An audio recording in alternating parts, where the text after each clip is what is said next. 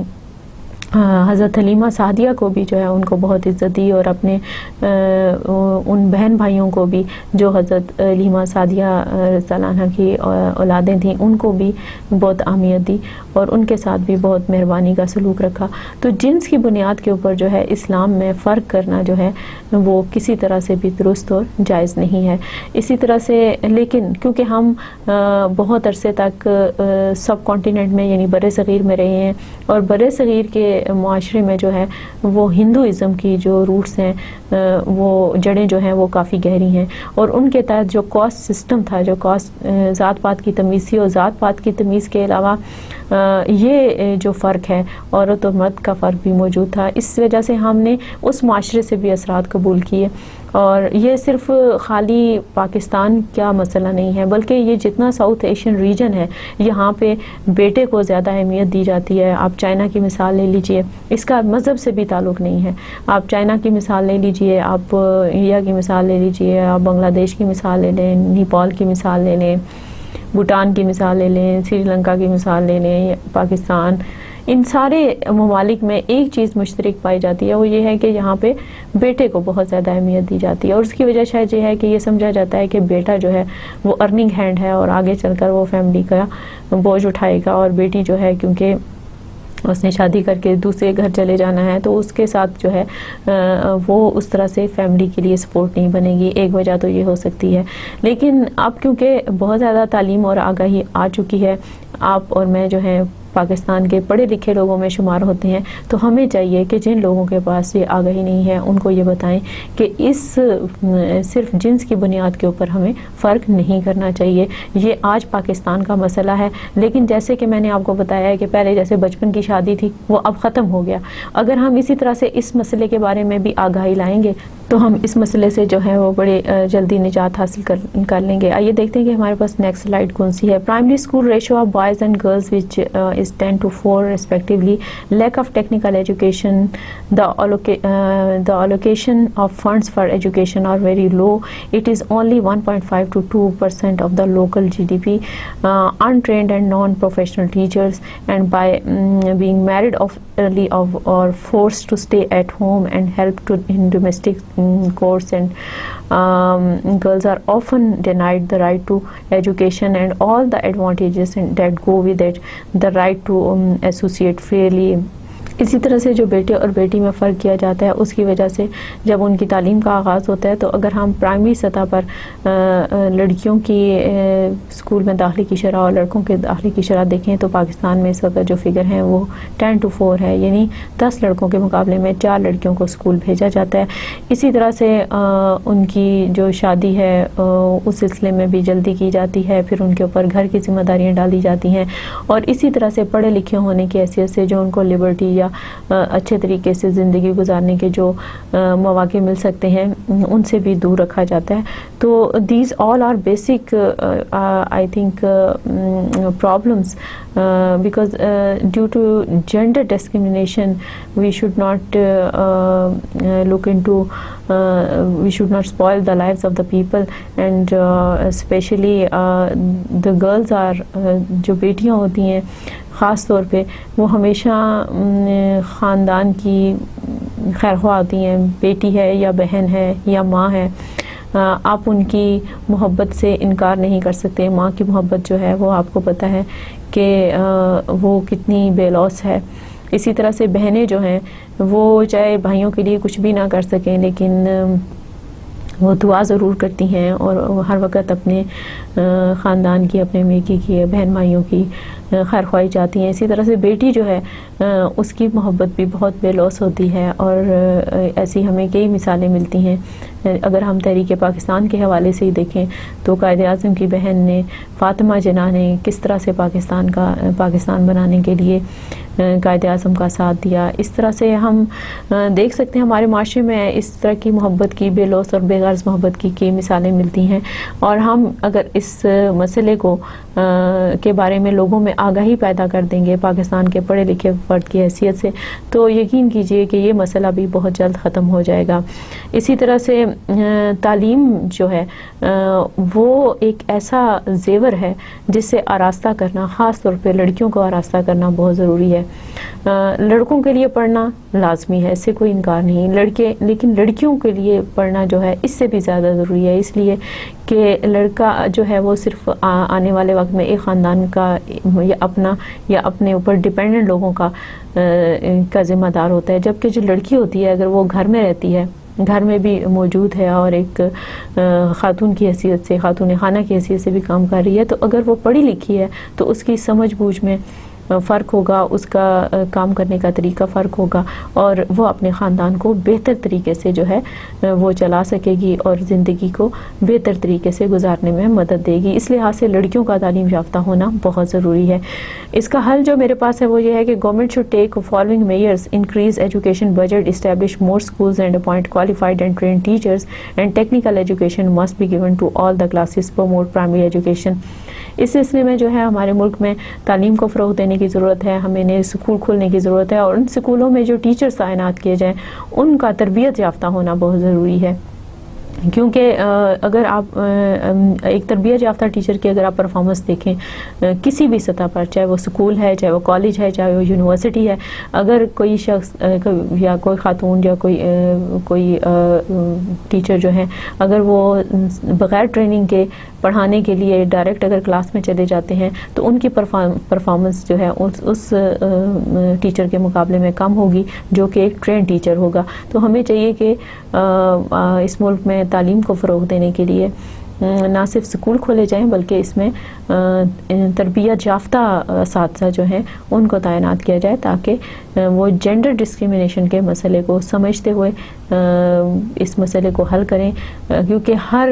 جو پاکستان کا حصہ ہے, ریجن ہے, اس کی ٹریڈیشنز جو ہیں وہ دوسرے ریجن سے فرق ہیں اور لوکل ٹیچرز جو ہیں وہ بہتر طریقے سے جانتے ہیں کہ ہم نے یہاں پر جینڈر ایشو کو کس طرح سے ختم کرنا ہے. کیونکہ اگر ان کا رویہ بہتر ہوگا, اگر وہ بچیوں کو اچھے طریقے سے سکھائیں گے, پڑھائیں گے اور اس سے لوگوں کے بارے میں, ان کی سوچ کے بارے میں, ان کے تعلیم کے بارے میں, بچیوں کی اہمیت کے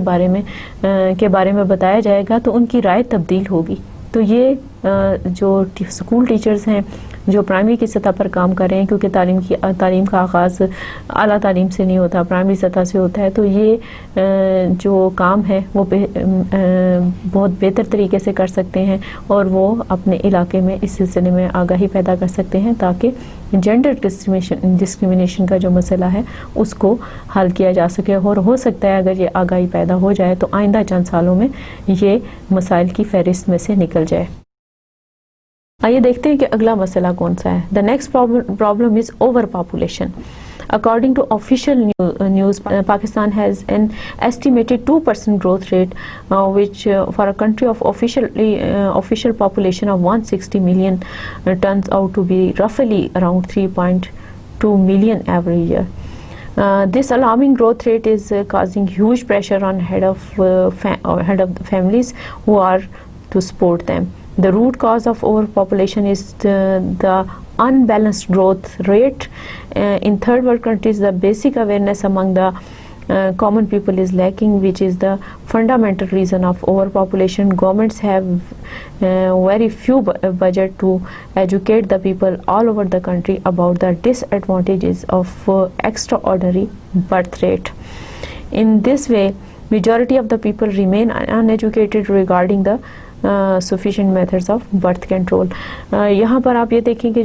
جو بڑھتی ہوئی آبادی ہے وہ بھی پاکستان کے ایک عام مسائل میں سے ایک مسئلہ ہے، اور اس کی وجہ یہ ہے کہ پاکستان کی آبادی کی شرح میں بہت تیزی سے اضافہ ہوتا جا رہا ہے، اور اس اضافے کی شرح کا جو بنیادی وجہ ہے وہ یہ ہے کہ لوگوں کے اندر اس بات کا شعور ہی پیدا نہیں کیا گیا کہ اب کنبہ بڑھانے میں یا جو پاپولیشن کنٹرول اگر نہیں کی جائے گی تو اس کے کتنے خطرناک نتائج مرتب ہو سکتے ہیں. کیونکہ خطرناک اس لحاظ سے کہ خاندان کے لیول پہ اگر دیکھا جائے تو اگر ایک کمانے والا فرد ہے اور اس کے ڈیپینڈنٹ اگر 1 سال میں 2 ہیں اور 10 سال میں 7 ہیں، تو یہ جو ہے جو ایک کمانے والا فرد ہے یہ اس کے اوپر بہت زیادہ بوجھ ہے، اور اس کو سمجھنے کی ضرورت ہے تاکہ فیملی سٹرکچر جو ہے اس کو بہتر بنایا جا سکے اور محدود ذرائع میں رہتے ہوئے بہتر معیار زندگی پر توجہ دی جا سکے. تو یہ اویئرنیس جو ہے یہ کریٹ کرنے کی ضرورت ہے. given that about 40% of population is already living under poverty line and 5.6% this is official figure of the population is unemployed, the ever growing population of Pakistan is just adding to the problems of the already under pressure nation, and overpopulation is a great danger for economic development as it swallows up the progress made by the economic sector. With the increase in population, there is low capital income in the country which badly affect the economy of the country. Their per capita income of Pakistan is $479 compared to $27,000 in Japan and $14,000 in Singapore. آپ اس سے اندازہ کر سکتے ہیں کہ بڑھتی ہوئی آبادی کی شرح کی وجہ سے پاکستان کو کس طرح سے معاشی مشکلات کا سامنا کرنا پڑ رہا ہے، اور پاکستان میں پہلے ہی تقریباً 40% لوگ جو ہیں وہ غربت کی لکیر سے نیچے زندگی گزار رہے ہیں. غربت کی لکیر سے نیچے زندگی گزارنے کا مطلب ہے جن کی آمدنی کی شرح انتہائی کم ہے، جو ایک انٹرنیشنل سٹینڈرڈ بنایا گیا اس سے انتہائی کم ہے. اسی طرح سے جو بڑھتی ہوئی آبادی ہے اس کی وجہ سے جو پاکستان کا اکنامک سیکٹر ہے اس پہ بہت زیادہ بوجھ بڑھتا جا رہا ہے، کیونکہ ہم ایک لمٹ کو پورا کرنے کے جب قابل ہوتے ہیں تو کیونکہ آبادی کی شرح بڑھ چکی ہوتی ہے تو وہ جو بڑھتی ہوئی لمٹ ہے وہ دوبارہ سے جب اس کو آبادی کی شرح کے بڑھنے کے ساتھ کمپیئر کیا جاتا ہے تو وہ دوبارہ سے نقصان کی طرف چلا جاتا ہے. تو اس سے آپ اس بات سے اندازہ کر سکتے ہیں کہ اس وقت اس خطے میں جو اور ممالک موجود ہیں اس میں جو کمپیریزن کے لیے مثالیں دی گئی ہیں وہ جاپان کی مثال ہے اور سنگاپور کی مثال ہے کہ پاکستان میں جو ایک فرد کی جو انکم ہے اگر $479 ہے تو اس کے مقابلے میں جاپان میں $27,000 ہے، اور یہی شرح جو ہے دیکھیں اسی سے پھر معیار زندگی میں فرق پڑتا ہے کہ یہی شرح جو ہے سنگاپور میں $14,000 ہے. اور اب آپ اس سے اندازہ کر سکتے ہیں کہ پاکستان میں اس مسئلے کی طرف توجہ دینے کی کتنی زیادہ ضرورت ہے تاکہ ہم اپنے ملک کی بہتری کے لیے کام کر سکیں اور لوگوں کے معیار زندگی کو بہتر بنانے کے لیے آبادی کو کنٹرول کر سکیں. To create awareness among public and provide population control facilities in all regions and all levels. اسی طرح سے آبادی کے مسئلے کو کنٹرول کرنے کے لیے لوگوں میں آگاہی پیدا کرنے کی بہت زیادہ ضرورت ہے تاکہ وہ اس کو سمجھیں اور اس سلسلے میں ضروری قدم اٹھائیں تاکہ پاکستان کے جو مسائل ہیں بحیثیت قوم اور مجموعی طور پہ جو ہماری معیشت پہ اثر پڑ رہا ہے، جو برے اثرات مرتب ہو رہے ہیں، ان برے اثرات سے ہم اپنی معیشت کو بچا سکیں. The next problem is inflation. Inflation یعنی مہنگائی. اب مہنگائی جو ہے آج کل آپ جس سے بھی بات کریں، اپنے ارد گرد دیکھیں، گھر میں، دوستوں میں، خاص طور پہ جو آپ کے بزرگ ہیں، آپ کے بڑے ہیں، آپ دیکھتے ہوں گے کہ وہ اکثر اوقات کہتے ہیں جی بڑی مہنگائی ہو گئی ہے، بہت زیادہ چیزیں مہنگی ہو گئی ہیں. آخر یہ ہے کیا؟ یہ کیوں پاکستان کا مسئلہ بن گیا ہے؟ کیونکہ انفلیشن تو پوری دنیا میں ہے، مہنگی اشیاء کا مہنگا ہونا جو ہے یہ پوری دنیا میں یہ ٹرینڈ ہے، صرف پاکستان میں نہیں ہے. پاکستان میں اور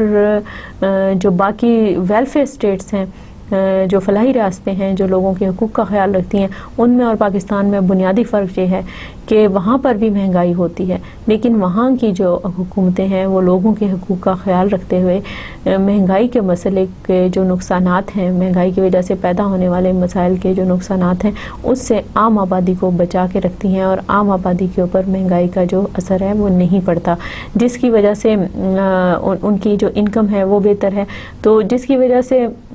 لوگ جو ہیں ان کو یہ مسئلہ نظر نہیں آتا یا ان کے نزدیک یہ مسئلہ نہیں ہوتا، جبکہ پاکستان میں صورتحال بالکل مختلف ہے۔ آئیے دیکھتے ہیں کہ اس سلسلے میں ہمیں جو ہمارے پاس ڈیٹا اویلیبل ہے وہ کیا بتاتا ہے۔ High inflation is contributing to increasing vulnerable and fall in real income of lower middle and fixed income segment of the society and reasons اس کی کیا ہیں؟ uncertainty about future scenario of the business, environment and instability of the financial system, loss of business and investors confidence, slowing down of real economic activities۔ مہنگائی کی جو بڑھنے کی بنیادی وجوہات ہیں ان میں سے ایک تو وجہ یہ ہے کہ جو لوگ کاروبار کر رہے ہیں آج کل کیونکہ ملک کے اندر سیاسی استحکام نہیں ہے، حکومتیں آتی جاتی رہتی ہیں، آپ یہ دیکھتے ہوں گے کہ جو ہی کسی کے حکومت کے کمزور ہونے کا یا مضبوط ہونے کا اعلان کیا جاتا ہے اسی وقت اسٹاک ایکسچینج جو ہے اس کی شرح میں تبدیلی آتی ہے۔ اس سے یہ پتہ چلتا ہے کہ جو بزنس مین طبقہ ہوتا ہے، جو کاروباری حضرات ہوتے ہیں، ان کے اوپر ملک کے سیاسی استحکام کا یا سیاسی کمزوری کا بہت زیادہ اثر پڑتا ہے۔ تو جو انفلیشن ہے، مہنگائی ہے، اس کی بنیادی وجوہات میں سے ایک ہے کہ لوگ جو ہیں یہ جو اتنی تیزی سے صورتحال چینج ہو رہی ہوتی ہے اس کی وجہ سے ان کی کاروبار میں دلچسپی یا یہاں پر جو کیونکہ کاروبار شروع اس لیے کیا جاتا ہے کہ اس سے منافع حاصل ہو، تو جب وہ اس بات میں شک میں پڑتے ہیں تو یہ ان کے لیے ایک مسئلہ ہوتا ہے۔ اسی طرح سے environment and instability of the financial system, جو فائنینشیل سسٹم پاکستان میں چل رہا ہوتا ہے کیونکہ پولیٹیکل انسٹیبلٹی نہیں ہوتی، یہ پوائنٹ بھی اسی پوائنٹ سے جڑا ہوا ہے، تو اس کی وجہ سے جو فائنینشیل سسٹم پر اثر پڑتا ہے اس سے بھی جو بزنس انڈسٹری اور کامرس ہے وہ متاثر ہوتے ہیں۔ اسی طرح سے loss of business and investors confidence, جب ملک میں لوڈ شیڈنگ ہوگی، جب ملک میں لا اینڈ آرڈر کی سچویشن اچھی نہیں ہوگی، لوگوں میں احساس تحفظ نہیں ہوگا، تو یقیناً یہ ایسے حالات ہیں کہ کوئی بھی شخص جو ہے کسی بھی بزنس میں کسی بھی کاروبار میں پیسہ لگانا نہیں چاہے گا، کیونکہ اگر کوئی کاروبار شروع کرنا چاہتا ہے تو وہ اس امید پہ کوئی کاروبار شروع کرنا چاہتا ہے کہ اس میں اس کو منافع کی شکل میں ریٹرن ملے گا۔ اگر کسی بھی کاروباری شخص کو اگر آپ کاروبار شروع کرنے کے لیے کہیں تو وہ ان ساری چیزوں کو مد نظر رکھتے ہوئے اپنا کاروبار شروع کرے گا اور اپنے سرمایہ کاری کرے گا، لیکن کیونکہ ملک میں مسائل ہیں اور اس وجہ سے جو کاروباری حضرات ہیں وہ ملک میں کاروبار کرنے میں یا پیسہ لگانے میں انٹرسٹڈ نہیں ہے۔ اسی طرح سے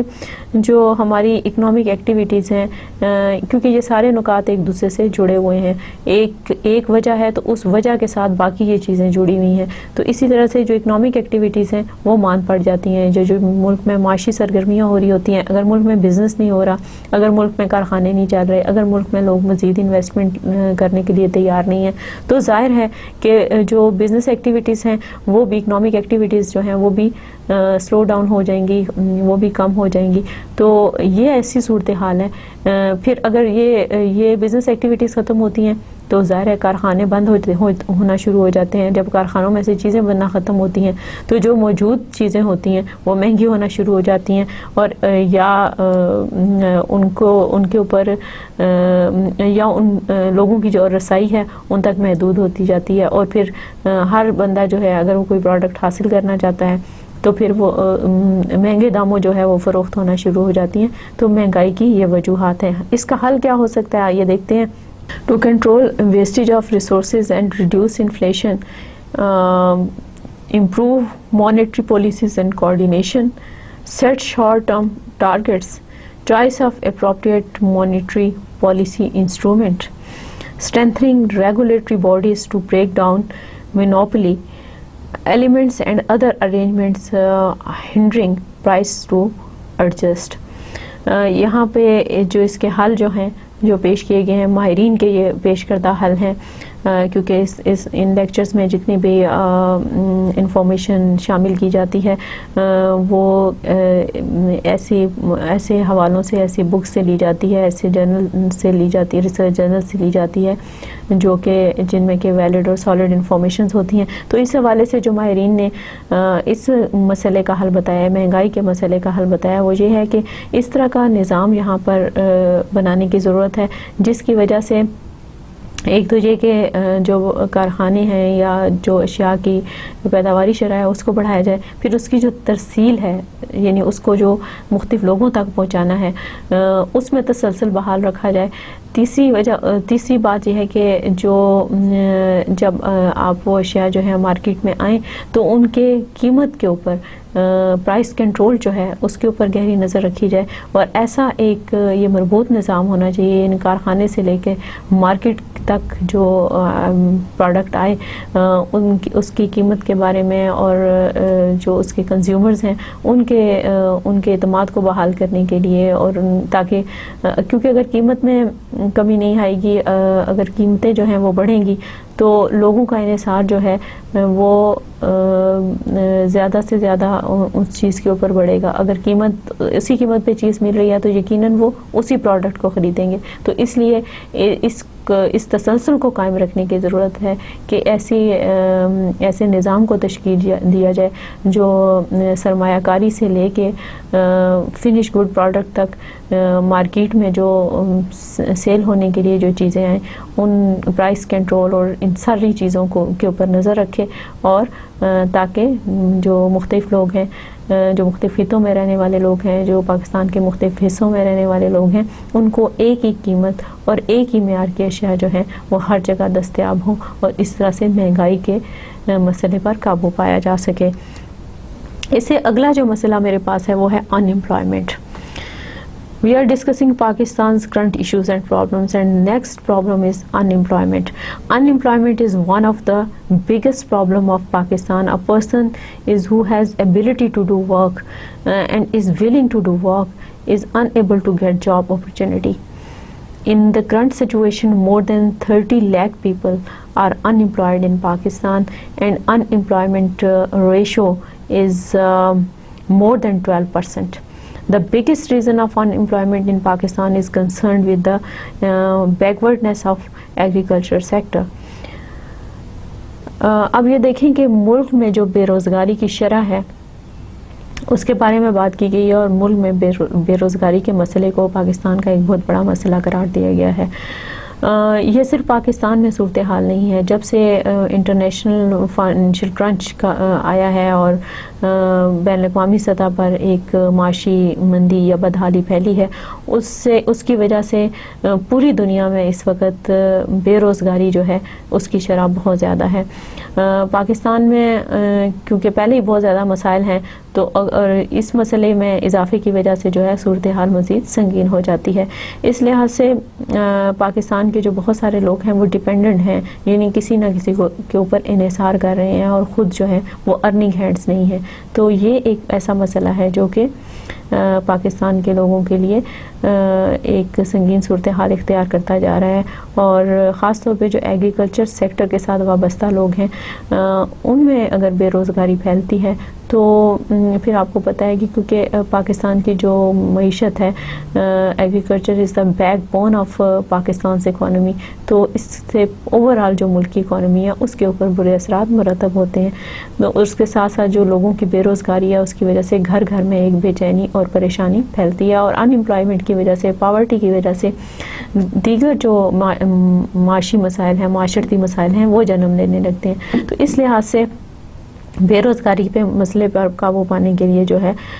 وہ فوری توجہ دینے کی ضرورت ہے۔ Industrial sector is the second largest sector of our economy and contributes 90% to national income. This sector should employ a large number of labour. اب اگر ملک کے اندر انڈسٹری کو پروموٹ کیا جاتا ہے، پہلے جو ہمارے پاس اندازے ہیں، جو فگر میرے پاس موجود ہے وہ یہ ہے کہ پاکستان میں جو روزگار کی 90% شرح ہے وہ کارخانوں میں ہے، یعنی کارخانوں میں جو لوگ کام کرتے ہیں اور جن کا روزگار جو ہے وہ کارخانوں سے وابستہ ہے۔ لیکن کیونکہ ملک میں حالات ٹھیک نہیں ہیں، یعنی سیکیورٹی کا پرابلم ہے یا دہشت گردی کا مسئلہ ہے یا پولیٹیکل انسٹیبلٹی ہے یا اس سے جڑے ہوئے دوسرے مسائل ہیں، تو اس کی وجہ سے جو انویسٹرز ہیں، جو انڈسٹریلسٹ ہیں، وہ یہاں پہ کارخانے کھولنے سے ہچکچاتے ہیں۔ اب اگر بے روزگاری کے مسئلے پہ ہمیں قابو پانا ہے تو ہمیں بحیثیت مجبوری ان سارے مسائل پہ توجہ دینی ہوگی تاکہ ملک میں نئے کارخانوں کو کھولا جا سکے، نئی انڈسٹری کو فروغ دیا جا سکے تاکہ ہم بے روزگاری کے مسئلے پر قابو پائیں۔ اسی طرح سے due to electricity breakdown, already established industries is suffered and resulting in the prevailing unemployment ratio. High cost and low quality are responsible for less demand for our agriculture and industrial items. Because of less demand of such kinds of goods, both the domestic and the international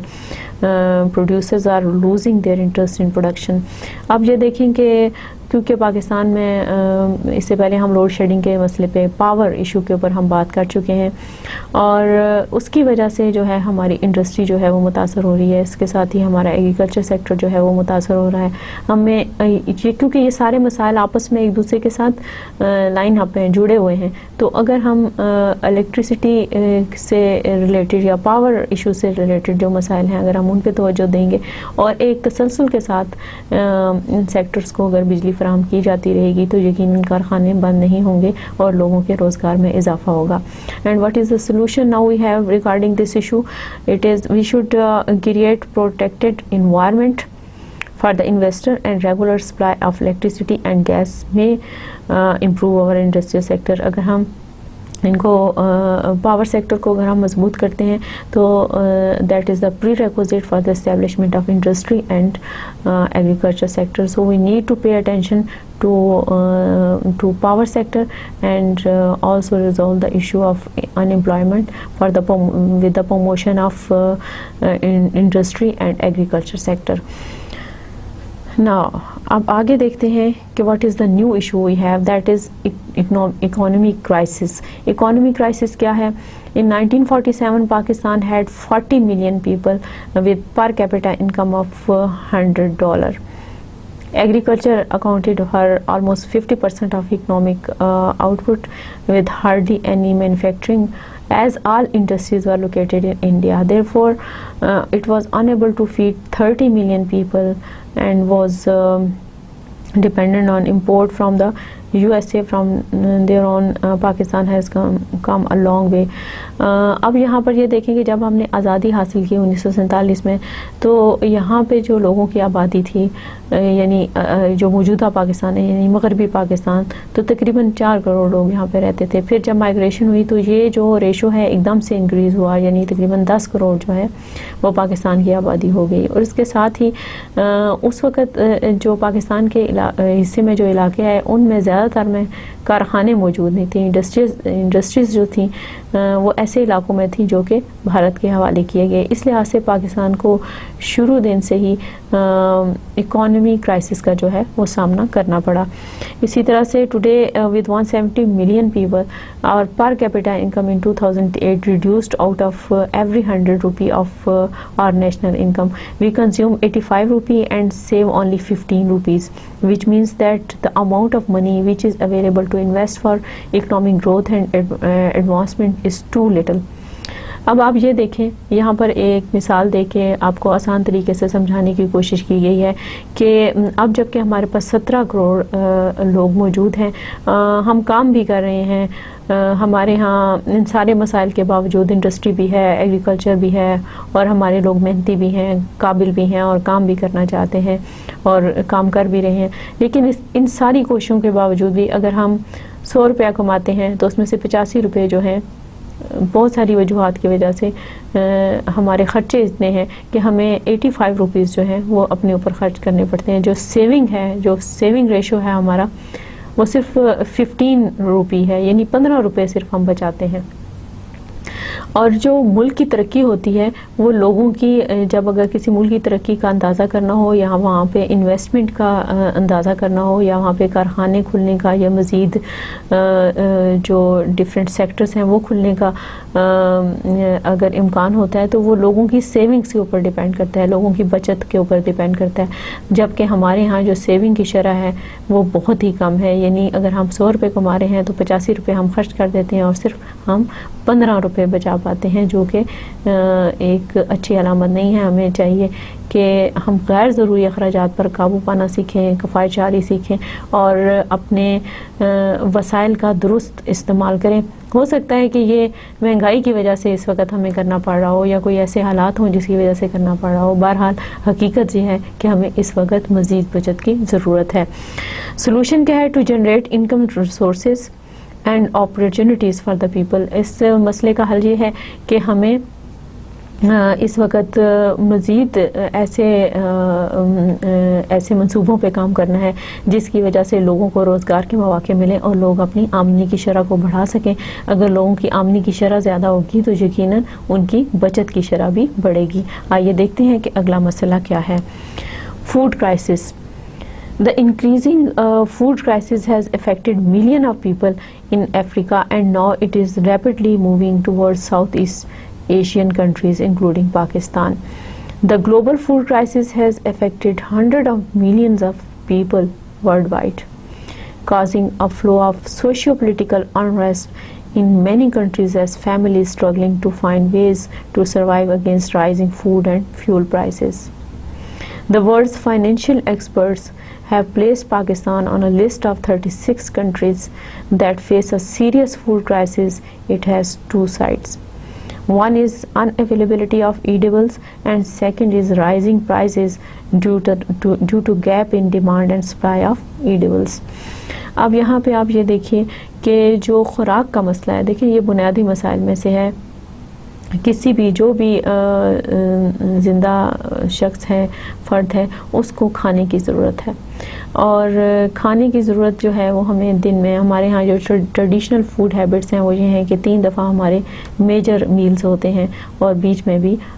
کچھ وقفوں کے ساتھ جو ہے ہم خوراک لیتے ہیں، جو کہ یہاں کی جیوگرافیکل لوکیشن اور جہاں کی جو ورکنگ انوائرمنٹ ہے اس میں کہ ضروری ہوتا ہے. اب جو کھانے کے حساب سے جو فوڈ آئٹمز ہیں ان کی اویلیبلٹی جو ہے وہ بہت ضروری ہے. اگرچہ پاکستان کی جو مٹی ہے وہ بہت زرخیز ہے اور جہاں پہ بہت سارے پھل اور سبزیاں اور اناج پیدا ہوتا ہے، لیکن ایک تو یہ ہے کہ میں نے اس سے پہلے بھی اس پہ بات کی ہے کہ میرے خیال میں اس کی کوئی منصفانہ تقسیم نہیں ہے، جس کی وجہ سے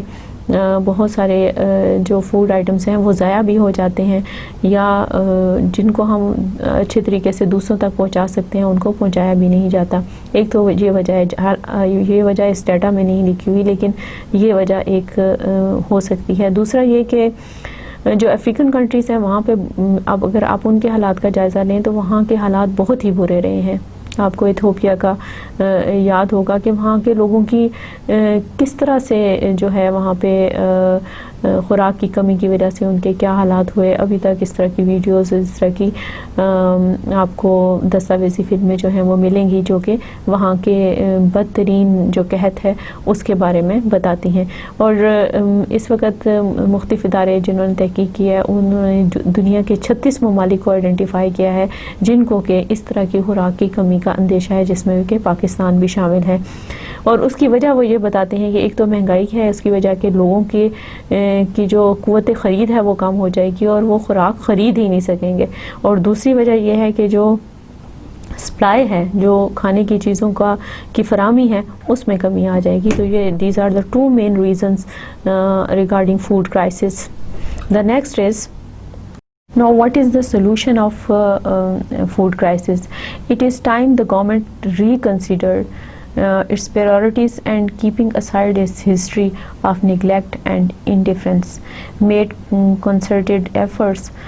to refresh the farming sector to ensure food security for all citizens. What we need is nothing short of a model shift that views hunger as a national security threat.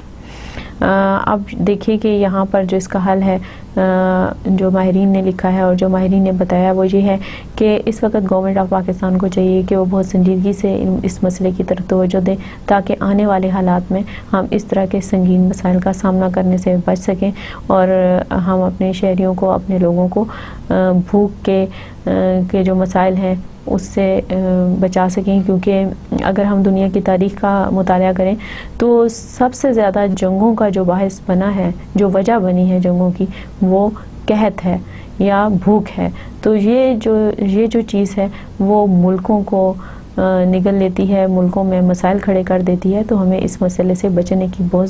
زیادہ ضرورت ہے اور ہمیں اس مسئلے کی سنجیدگی کو دیکھتے ہوئے اس کے حل کی طرف فوری توجہ دینے کی ضرورت ہے۔ The next problem is political problems. Due to political instability, Pakistan's economic and social growth has been reduced. The root cause of Pakistan political distress lies in its feudal and the winner-take-all approach to governing and has been practiced by successive leadership. Social, political and religious intolerance has increased over the decades. In 1500 years of history, Muslim history have not developed any unique political system that can be considered democratic. Illiterate voters, family ties among politicians and feudalism has constrained democracy in Pakistan. جب ہم نے آزادی حاصل کی تو ہم نے پاکستان کے لیے ڈیموکریٹک سسٹم کو چنا کہ یہاں پر جو نظام چلایا جائے گا اس ملک کے اندر وہ جمہوریت ہوگی، لیکن ہم نے وقت کے ساتھ ساتھ یہ دیکھا کہ یہ سسٹم جو ہے پاکستان میں پورے طریقے سے پنپ نہیں سکا، اور دوسری طرف اگر ہم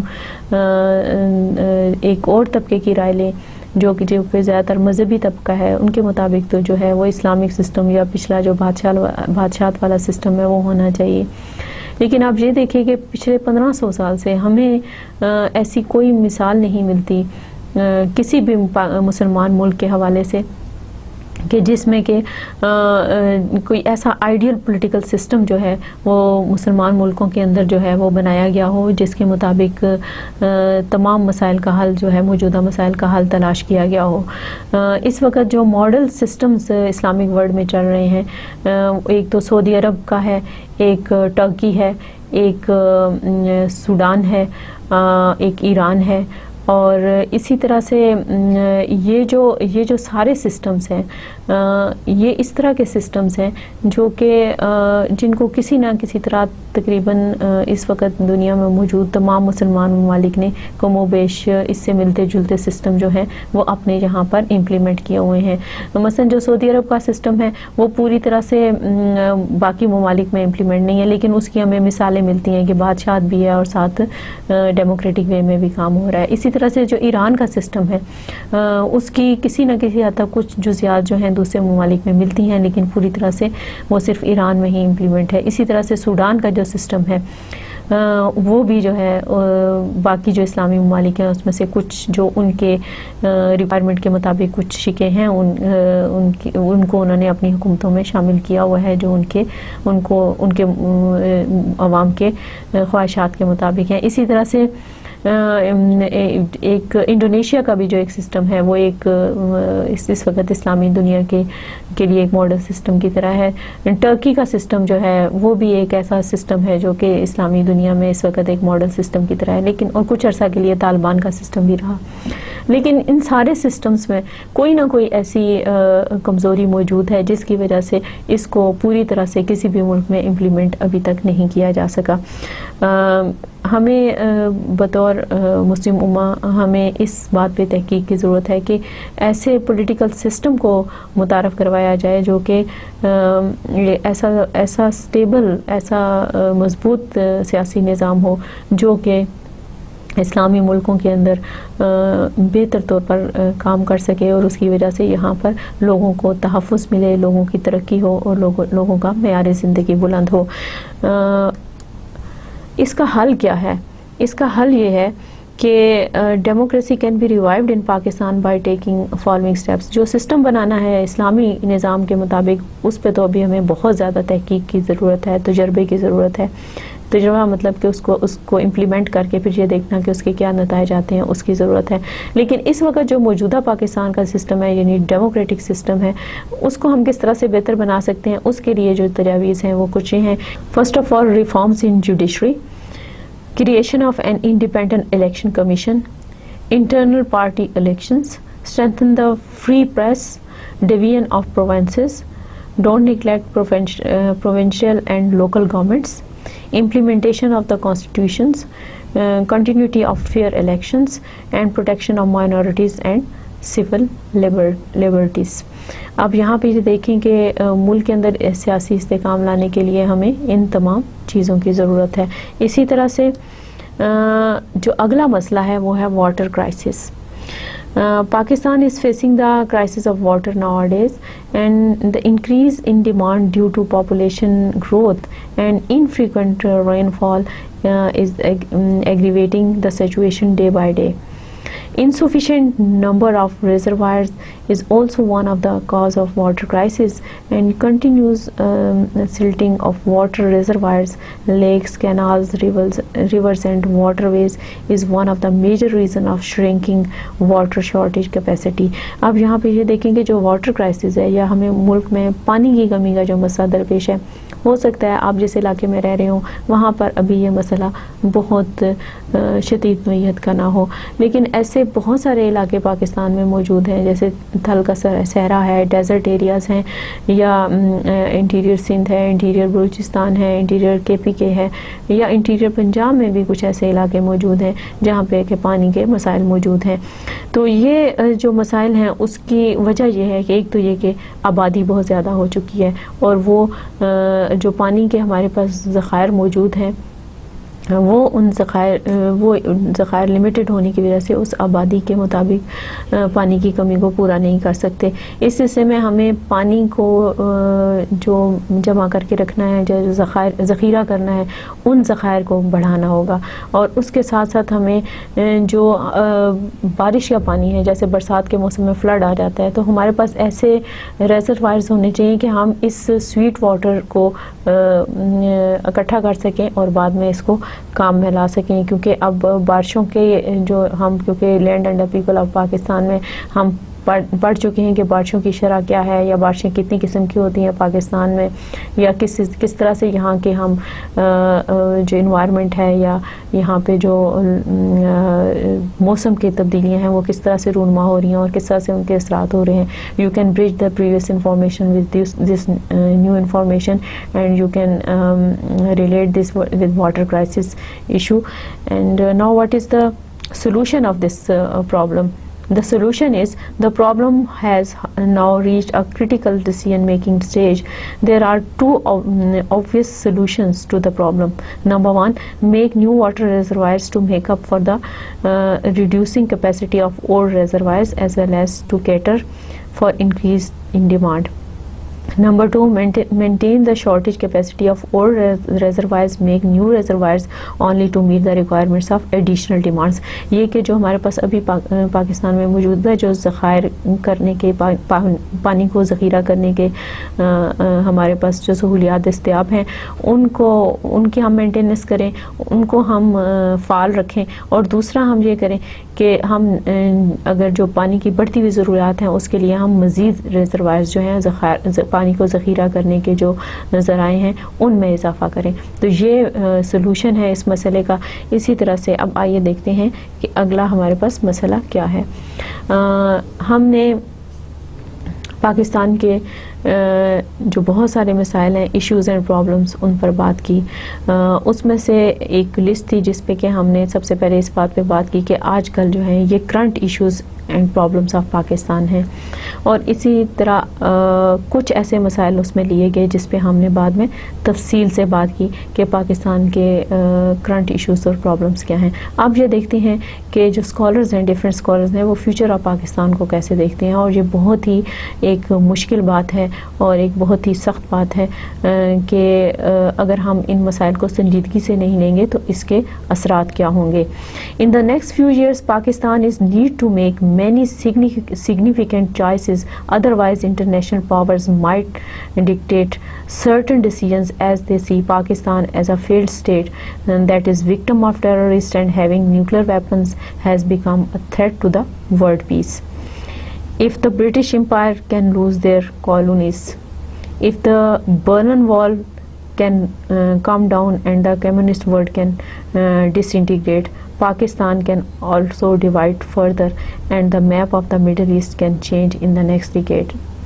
آپ یہ دیکھیں کہ مسائل جو ہیں وہ قوموں کی تباہی کا اور قوموں کے لیے ایک آزمائش لے کر آتے ہیں، اور مسائل کی ہی وجہ سے قومیں جو ہیں وہ برے حالات کا شکار ہوتی ہیں. یہاں پر ہمارے سامنے بڑی بڑی عظیم مملکتوں کی مثالیں موجود ہیں کہ برطانیہ کی حکومت کا جو سورج ہے وہ کہیں غروب نہیں ہوتا تھا، لیکن مسائل جب شروع ہوئے تو اب برطانیہ جو ہے وہ سمٹ کر ایک چھوٹی سی جگہ پہ آ گیا جس کا رقبہ جو ہے وہ اب ہمارے ایک صوبے کے برابر ہے. اسی طرح سے اگرچہ اس کی کالونیز ابھی مختلف جگہوں پہ دنیا میں اور مختلف جگہوں پہ موجود ہیں، لیکن پھر بھی جو کروفر پہلے تھا وہ ختم ہو گیا. اسی طرح سے جو کمیونسٹ ورلڈ ہے اس میں سائنس اینڈ ٹیکنالوجی کے لحاظ سے USSR جو تھا وہ دنیا میں سب سے آگے تھا، لیکن اکنامک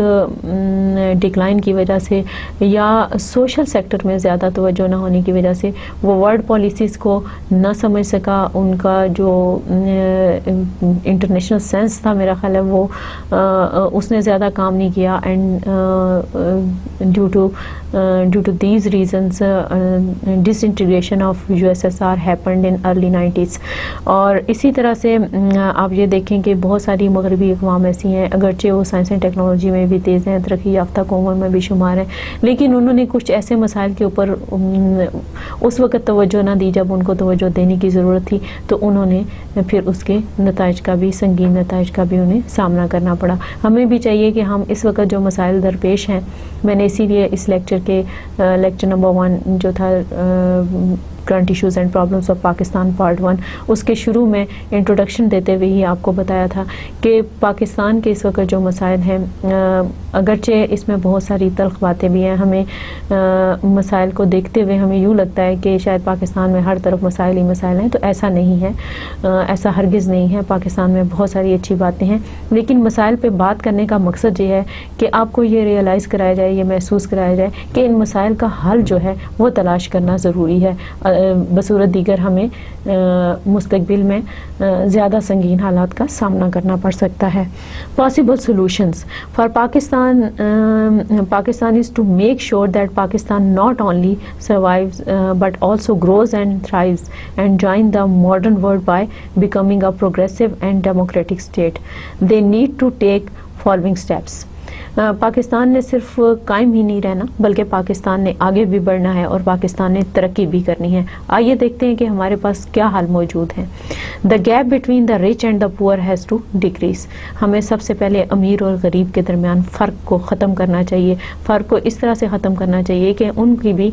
جو امیر ہیں ان کو چاہیے کہ وہ وسیع القلبی کا مظاہرہ کریں اور غریبوں کو جو ہے وہ ان کے لیے ان کو کام دیں، ان کے لیے روزگار کا انتظام کریں، ان کے دکھ اور تکلیف اور بیماری کو دور کریں، ان کے لیے ان کو رہائشی سہولتیں دیں، ان کو لباس کی سہولتیں دیں، ان کو خوراک کی سہولتیں دیں تاکہ وہ ملک کی ترقی کے دھارے میں شامل ہو سکیں. پہلی بات یہ. دوسرا یہ the curriculum of schools need to be reviewed so that children can receive scientific and balance education in their mother tongue. In addition they need to develop critical and creative thinking. یہاں پہ this is a very important point. We need to revise the curriculum of the schools and we need to promote regional languages as well. اور میں نے آپ کو پہلے بتایا ہے کہ دنیا میں پاکستان واحد ملک ہے جہاں پہ کہ جو مادری زبان ہے اس میں تعلیم نہیں دی جاتی، تو ہمیں پرائمری کی سطح پر اس طرح کا نظام متعارف کروانے کی ضرورت ہے جس سے کہ ہم پاکستان کے جو پرائمری لیول کے جو ایجوکیشن ہے اس کو پروموٹ کر سکتے ہیں. Health care education and free health care needs to be provide provided to all citizens. اسی طرح سے صحت سے متعلق جو مسائل ہیں ان کے اوپر بھی فوری توجہ کی ضرورت ہے تاکہ ان مسائل کے اوپر قابو پا کر لوگوں کو ہیلتھ کیئر ایجوکیشن جو ہے وہ دی جا سکے تاکہ وہ بہتر صحت کے ساتھ بہتر طریقے سے کام کر سکیں اور اپنے جو ان کی ذمہ داریاں ہیں ان کو بہتر طریقے سے نبھا سکیں. Number 4, the Pakistani constitution has to fully implemented so that all citizens, especially women and minorities, are to be given equal rights. یہاں پر جو چوتھا سٹیپ ہے وہ یہ ہے کہ پاکستان کا جو آئین ہے وہ ایک بہت ہی پرفیکٹ آئین ہے, بہت اچھا ڈاکومنٹ ہے, اور اس میں تقریباً اس ملک میں رہنے والے تمام لوگوں کے حقوق کا تحفظ کیا گیا ہے. اور اگر اس میں کوئی غلطی ہے یا کہیں کسی چیز کا ذکر موجود نہیں ہے تو ہمارے جو قانون ساز ادارے ہیں, ہماری جو لیجسلیٹو باڈیز ہیں, ہماری قومی اسمبلی ہے, ہماری سینٹ ہے, ان کو اس سلسلے میں کام کرنے کے بعد جو ہمارے تمام شہری ہیں ان کو بنیادی حقوق کی فراہمی جو ہے اس کا جو ہے وہ ضمانت دینی چاہیے. اور دوسرا خاص طور پر خواتین اور جو اقلیتیں ہیں ان کے حقوق کا خیال رکھنا چاہیے. Number 5, Pakistan needs to become aware of their own culture, traditions and identity. ہمیں دوسرے کلچرز اور دوسرے جو نظام ہیں ان کے بجائے جو ہماری ٹریڈیشنل ریکوائرمنٹس ہیں یا کلچر ریکوائرمنٹس ہیں ان کے اوپر توجہ دینی چاہیے, اور ہمیں اپنے مسائل کا حل تلاش کرنے میں انہی کے اسٹڈیز کو اسٹڈی کرنا چاہیے جو کہ ہماری ٹریڈیشنز کے مطابق ہیں یا ہمارے معاشرے کے مطابق ہیں. مثلاً اگر ہم کسی ویسٹرن ملٹی نیشن کی کیس اسٹڈی کو اگر ہمارے بزنس کے اسٹوڈنٹ جو ہیں اگر وہ اسٹڈی کرتے ہیں تو وہ اس کو ہمارے معاشرے کے اوپر امپلیمنٹ نہیں کر سکتے. یہ اس لیے یہ بات کہی گئی ہے کہ ایجوکیشن ہے یا ریسرچ ہے یا کوئی بھی ایسا قانون ہے, ہمیں یہ دیکھنا چاہیے کوئی بھی ایسی نئی چیز ہے ہمیں اس کو یہاں پہ اس کو لاگو کرنے سے پہلے, یہاں پہ رواج دینے سے پہلے ہمیں یہ دیکھنے کی ضرورت ہے کہ کیا وہ ہمارے ماحول کے مطابق ہے یا کیا وہ ہماری ٹریڈیشنز اور روایات کے مطابق ہے. اسی طرح سے all political parties need to present their 5 to 10 year plan to deal with serious economic, religious and social problems so that people know which party will serve them the best. اسی طرح سے جو ہماری سیاسی جماعتیں ہیں ان میں سے میں یہی کہوں گی کہ ہر ایک نے اپنے دور اقتدار میں بہتر طریقے سے کام کرنے کی کوشش کی ہے, لیکن کچھ ایسے حالات پیدا ہو جاتے ہیں جو کہ مختلف لوگوں کو مختلف فیصلے لینے پہ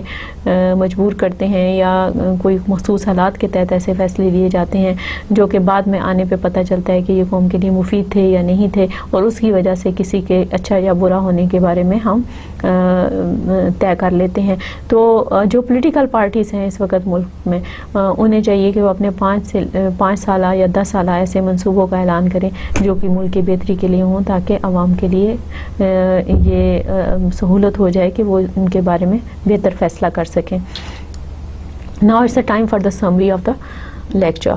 Today we have covered following points. First of all, terrorism, overpopulation, inflation, unemployment, economic crisis, food crisis, political problems, water crisis, future of Pakistan and possible solutions. Now it's time for the quote of the day. Today's quote is, I believe that if you show people the problems and you show them the solutions, they will be moved to act. That's all for today. Thank you. Allah Hafiz.